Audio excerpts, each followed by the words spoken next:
Hi, I'm Rick Pollitt, County Executive for Wicomico County, Maryland. And I'm James Ireton, the 26th Mayor of the City of Salisbury, Maryland. Executive Pollitt and I are standing here just off Main Street in the heart of Salisbury's beautiful brick downtown to introduce a new generation to our rich local history and one of Salisbury's most tragic and important events, the Great Fire of October 1886. You know, Mr. Mayor, it's hard to believe that 125 years ago, the beautiful cityscape that we see in front of us was nothing but a hill of blackened chimneys and smoldering ruins. As far as the eye could see, homes, churches, businesses, all destroyed. Almost every building downtown was destroyed by the fire. I agree, Rick. When you look at Salisbury today, it's difficult to imagine how it must have been for those Salisburyans who over a century ago lost their homes, their shops, their livelihoods, everything that they owned. But rather than give up and abandon Salisbury, they organized and rebuilt our city better than it was before. Many of those buildings that we have downtown today were built after the fire, and they're still standing, and they remind us of what can be done as a community when we come together determined to make where we live a better place. Exactly, and that's why the story of the Great Fire is important to know, not only because it's part of our heritage, but because of its full lessons for us now. 125 years later, we're still talking about being prepared, about charity and a collective responsibility, and about the courage to face adversity. So Rick and I want you to join us in marking the 125th anniversary of one of Salisbury's most tragic, but most defining and important historical moments, because it's not just history, it's our history. Fire has been no stranger to Salisbury. Within a quarter of a century, our city was severely damaged by two disastrous fires. In 1860, just before the opening of the Civil War, a majority of the city was destroyed by a great fire. 26 years later, the city had been rebuilt, but of course in wood, which was so plentiful on the lower shore. Then, on October 17, 1886, a second fire occurred, reducing the city once again to rubble and ashes. Within that quarter of a century between the two fires, Salisbury had seen great changes. It had grown to become the most thriving town on the Delmarva Peninsula within a 6-county area.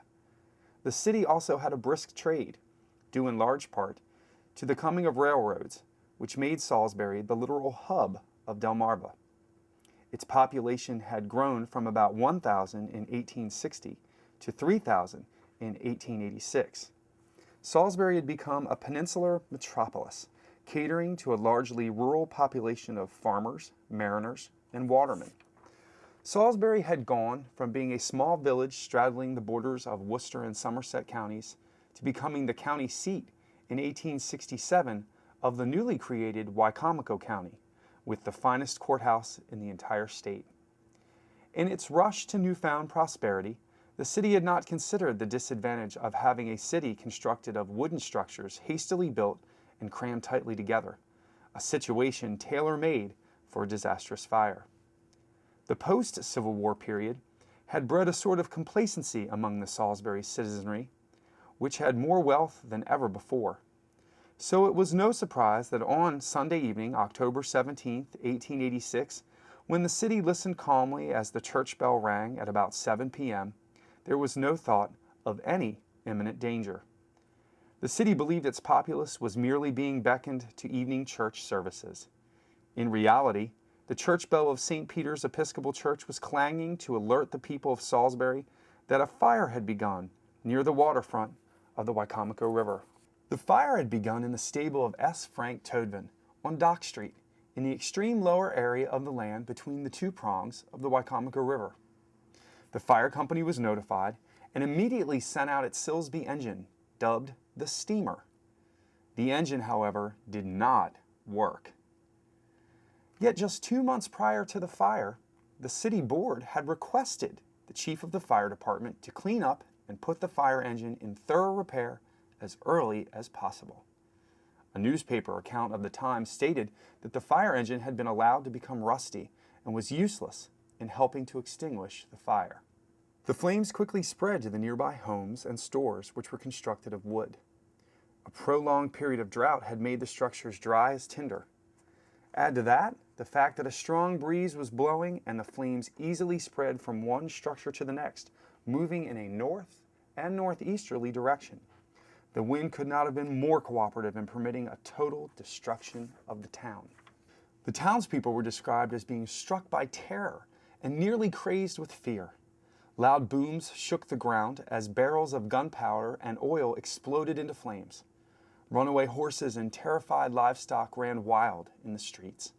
Although some residents managed to save some of the valuables and household artifacts from their homes, a newspaper account characterized the behavior of the frightened citizens as chaotic.